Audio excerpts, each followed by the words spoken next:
বাঙালি যতই নামি দামি খাবার খাক না কেন, মাছ না খেলে তার তো জমবে না, সেটা হোক না কেন ছোট মাছ, তাই না বলো বন্ধুরা? তো আজকে চলে এসেছি চুনো মাছ নিয়ে। চুনো মাছ দিয়ে আলু দিয়ে কচু দিয়ে রান্না করব আজকে বন্ধুরা, সেটাই তোমাদের সাথে শেয়ার করতে চলেছি। চলো বন্ধুরা, সবাই পুরো ভিডিওটা দেখতে থাকো, আশা করছি তোমাদের খুব ভালো লাগবে বা পছন্দ হবে। আমরা তো মাছ ছাড়া থাকতেই পারি না বলো বন্ধুরা, তাই আমাদের তো নাম আছে মাছে ভাতে বাঙালি, তাই একদম সত্যি মাছে ভাতে বাঙালি আমরা। চলো, প্রথমেই নিয়েছি কচু, গাটি কচু নিয়েছি, ভালো করে খোসা ছাড়িয়ে লম্বা করে কেটে নিয়েছি, কাটার আগে কিন্তু ধুয়ে নিয়েছি। আর ঠিক একই রকমভাবে আলুটাকেও কেটে নিয়েছি লম্বা লম্বা করে। আর নিয়েছি মাছ। মাছ না নিলে কি আর জমে বলো বন্ধুরা? কত সুন্দর লাগছে বলো তো এই ছোটো মাছগুলো, আমার তো ভীষণ প্রিয়। আর এই যে নিয়েছি পেঁয়াজ, দুটো কাঁচা লঙ্কা লম্বা করে কুচিয়ে নিয়েছি পেঁয়াজটা। এবার মাছের মধ্যে লবণ আর হলুদ দিয়ে দেব। লবণ আর হলুদ দিয়ে বেশ ভালো করে মাখাবো, সুন্দর করে মাখিয়ে নিতে হবে হলুদটা। চলো, খুব সুন্দর করে মাখিয়ে নিচ্ছি লবণ আর হলুদটা সব মাছের মধ্যে। তো খুব সুন্দর করে মাখানো তো হয়ে গেছে। চলো, এবার একদিকে আমি কড়া বসিয়ে দিই, কড়াটা বসিয়ে দিয়ে গরম করে নিই। তো কড়া বসিয়ে দিয়েছি, গরম হয়ে গেছে, তারপর দিয়ে দিয়েছি সরষের তেল। সরষের তেলটা এবার খুব সুন্দর করে গরম করে নিয়ে তারপর মাছগুলো দিয়ে দিচ্ছি একে একে। একবারে দিয়ে দিলেও হতো, কিন্তু আমি প্রথমে একে একে দিয়ে দিচ্ছি মাছগুলো। তো একে একে মাছগুলো দিয়ে বেশ সুন্দর করে ভেজে নেব। বেশি ভাজতে লাগবে না এই মাছটা, তোমরা দেখে বুঝতেই পারছো বেশি ভাজার দরকার নেই। মাছটা উল্টে পাল্টে বেশ একটু ভেজে তুলে নেব তেল ঝরিয়ে। একবারে পুরো মাছটা দিয়ে দিইনি, দুবারে ভেজে নেব মাছটা। তো এই মাছটা আগে তেল থেকে ভালো করে ঝরিয়ে তুলে নিই, তারপর আবার যে মাছটা বাকি আছে সেটাকে দিয়ে দেব। তেল থেকে তুলে নিয়েছি মাছটা, এবার যে বাদ বাকি মাছগুলো ছিল সবগুলো একসাথেই দিয়ে দিয়েছি। এবার বেশ একটু ভালো করে ভেজে নেব। খুব বেশি কড়া করেও ভাজলে ভালো লাগবে না, এই মাছটা একদম চিমড়ে যাবে কড়া করে ভাজলে, তাই একটু হালকা নরম করে ভেজে নিচ্ছি। এক পিঠ ভাজা হয়ে গেছে, চলো উল্টে পাল্টে নিই ভালো করে। তো আবারও উল্টে পাল্টে নিয়েছি এই মাছটা।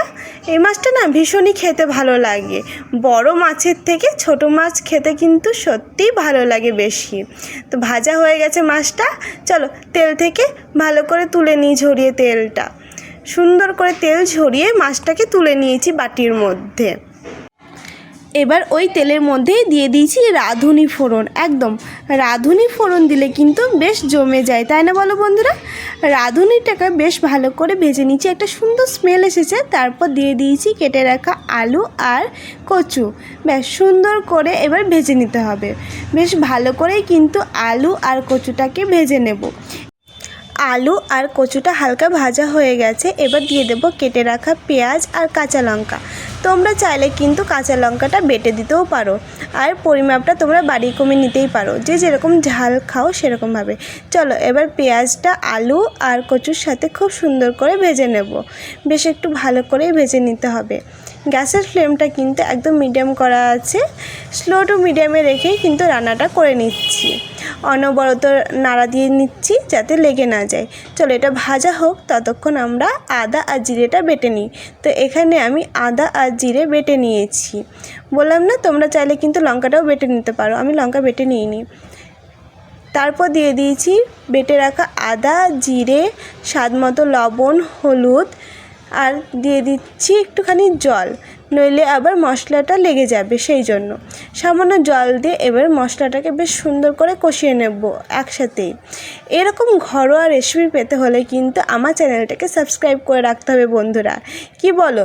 ঝটপট একটু সাবস্ক্রাইব করে নাও আর নোটিফিকেশানটা অন করে নাও, যেটা অল নোটিফিকেশান আছে। চলো, খুব সুন্দর করে কষিয়ে নিয়েছি, এবার দিয়ে দেব জল।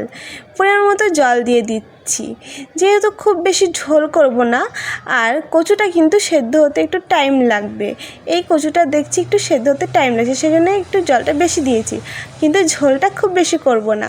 তো ঢাকা দিয়ে রেখে দিচ্ছি, ঠিক যতক্ষণ না কচুটা সেদ্ধ হচ্ছে। কিছুক্ষণ পর আবার চেক করে নিচ্ছি যে সেদ্ধ হয়েছে কি না। তো সেদ্ধ এখন হয়েছিল না, তো আবারও কিন্তু আমি ঢাকা দিয়ে রেখে দিয়েছিলাম। তো দেখো কচুটা সেদ্ধ হয়নি, বাকি কিন্তু আলু সেদ্ধ হয়ে গেছে। তো কিছুক্ষণের জন্য আবারও ঢাকা দিয়ে রেখে দিয়েছিলাম, তারপর কিন্তু একদম খুব সুন্দর সেদ্ধ হয়ে গেছে কচুটাও। তো এবার দিয়ে দিয়েছি ভেজে রাখা মাছগুলো। ভেজে রাখা মাছগুলো দিয়ে খুব সুন্দর করে নাড়াচাড়া দিয়ে নিলেই কিন্তু একদম কমপ্লিট হয়ে যাবে আমাদের এই মাছের রেসিপিটা। ছোট মাছ দিয়ে কচু দিয়ে আলু দিয়ে ঝোল, খুব ঝোলও না, একদম শুকনো শুকনোও না, ঝোলও না, খেতে কিন্তু দুর্দান্ত হয়। এবার শুধুমাত্র গরম গরম ভাত নাও আর খেয়ে নাও, আর কি চাই বলো বন্ধুরা। আজকের ভিডিওটা এই পর্যন্তই বন্ধুরা। সবাইকে অসংখ্য ধন্যবাদ এতক্ষণ ধরে আমার ভিডিওটা দেখার জন্য। সবাই খুব ভালো থেকো, সুস্থ থেকো। আর আমার যদি এই ভিডিওটা তোমাদের ভালো লেগে থাকে একটা লাইক কমেন্ট শেয়ার করতে ভুলবে না বন্ধুরা।